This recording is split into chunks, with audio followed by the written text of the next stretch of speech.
So when we ended up, I bought a bunch of the S19s. Those have not quite gotten to the point of making up for the increase in cost of the actual energy cost to mine with them.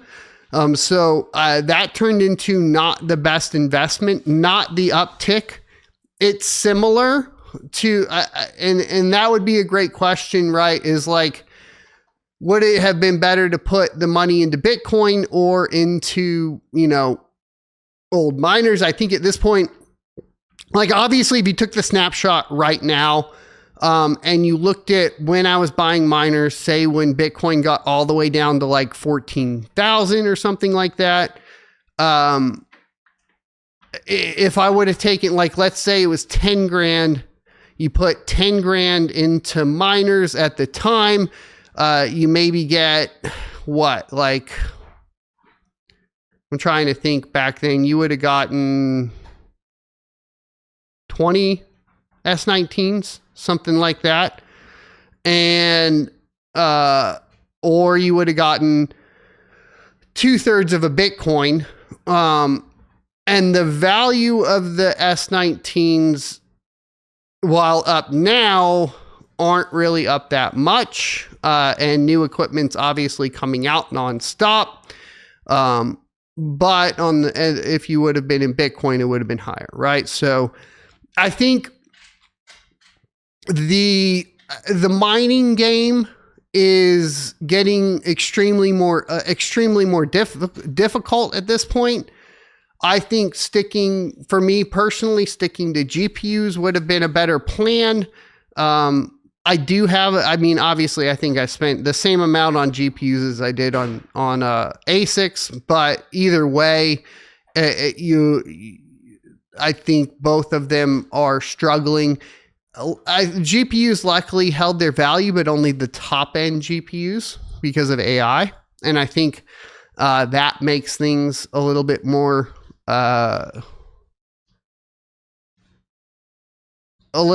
friendly towards the GPU investment perspective, right?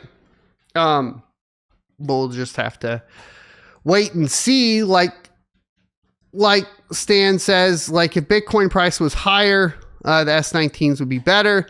Like if the Bitcoin price had followed previous cycles and we were above that $200,000 mark, obviously S19s would be providing plenty in comparison. But I mean, that will lead us like into the next topic, which is like how much Bitcoin is left to mine. And this has an impact on, Bitcoin price at the end of the day, because there isn't as much left to be mined. And the idea initially, with Bitcoin in particular and all the, follow-up proof of work currencies that did decide to go with supply cap was, as less of the asset is able to be mined, the higher the price of that would go. But I think we're seeing the opposite effect. And I think it's accelerated on kaspa. So I think if you want to see what's really interesting, if you want to see long-term Bitcoin price performance, you might want to look at kaspa because of the accelerated timeline. And it might give you an idea, because what happens, right, is that once you get over that 90% of whatever asset is mined, the impact of miners on the price of the asset is lessened significantly. And that's what we're seeing with Bitcoin, right? We're seeing the impact of miners on the price of Bitcoin be stripped away.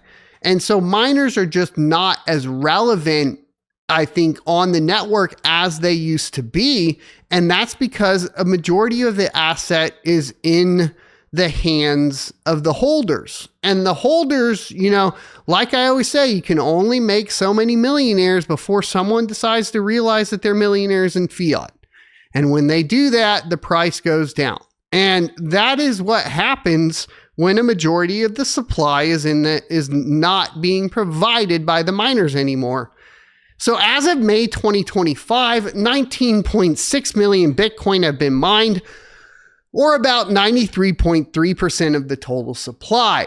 That leaves roughly 1.4 million Bitcoin yet to be created, and those remaining coins will be mined very slowly. The reason for this uneven distribution is Bitcoin's exponential issuance schedule, governed by an event called the halving. When Bitcoin launched in 2009, the block reward was 50 BTC. Every 210,000 blocks, or approximately every 4 years, that reward is cut in half.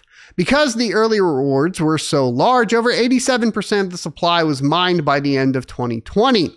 And that's the big thing. What shifted in 2020 was this, the expected increase in price of Bitcoin compared to fiat, right? That's what's changed. And what changed before that, right, was the amount of influence the miners had on the price of Bitcoin. So each subsequent halving sharply reduces the rate of new issuance, meaning it will take over a century to mine the remaining 6.7%. According to current estimates, 99% of all Bitcoin will have been mined by 2035, but the final fraction, the last Satoshis, won't be produced until around year 2140 due to the nature of geometric reward reduction. This engineered scarcity, combined with an immutable supply cap, is what draws comparisons between Bitcoin and the physical commodity gold. But Bitcoin is even more predictable. Gold supply grows at around 1.7% annually, whereas Bitcoin's issuance rate is transparently declining. And that's due to technology, etc., getting better at mining gold and being able to dig deeper, etc., right? Like that's kind of like gold.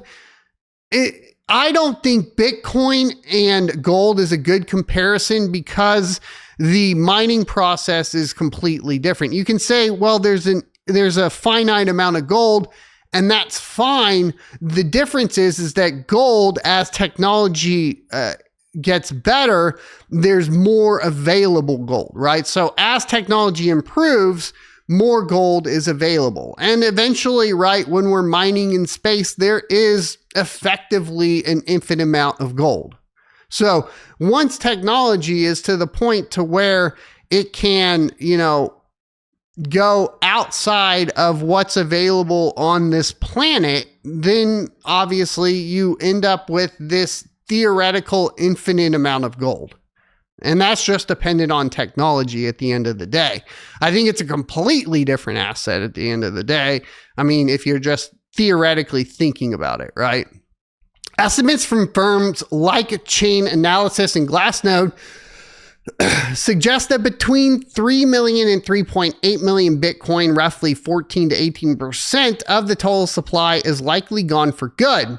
That includes high-profile dormant addresses like the one believed to belong to Satoshi Nakamoto, which alone holds over 1.1 million Bitcoin. This means Bitcoin's true circulating supply may be closer to 16 million to 17 million, not 21 million. And because Bitcoin is not recoverable by design, any lost coins stay lost, permanently reducing supply over time. Now compare that to gold. Around 85% of the world's total gold supply has been mined, approximately 216,265 metric tons, according to the World Gold Council, but nearly all of it remains in circulation or held in vaults, jewelry, ETFs, and central banks. Gold can be remelted and reused. Bitcoin cannot be resurrected once access is lost. This distinction gives Bitcoin a kind of hardening scarcity, a supply that not only stops growing over time, but quietly shrinks. As Bitcoin matures, it's entering a monetary phase similar to gold. Low issuance, high holder concentration, increasing demand side sensitivity. But Bitcoin takes it further. Its supply cap is hard. Its loss rate is permanent, and its distribution is publicly auditable. This may lead to several outcomes: increased price volatility as available supply becomes more limited and sensitive to market demand, higher long-term value concentration in the hands of those who remain active and secure in their key management, and a premium on liquidity where actually spendable Bitcoin trades at a higher effective value than dormant supply. In extreme cases, this could produce a bifurcation between circulating Bitcoin and unreachable Bitcoin, with the former gaining greater economic significance, particularly in times of constrained exchange liquidity or macroeconomic stress. So what does Cointelegraph think will happen when Bitcoin is finally mined? There's a popular assumption that as Bitcoin's block rewards shrink, the network security will eventually suffer. But in practice, the mining economy is far more adaptive and much more resilient than that. I don't agree that it is more adaptive. I think that security will suffer. The fact of the matter is Bitcoin miners make money one of two ways. One is obviously the block reward, which is the big one, which is decreasing exponentially every 4 years. And the other one is transaction fees.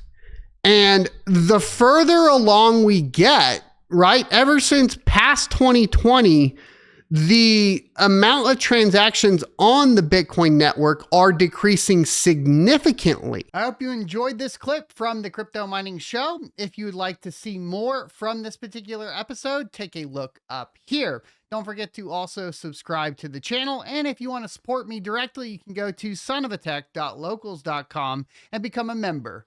Thanks for watching, and I will see you next Tuesday.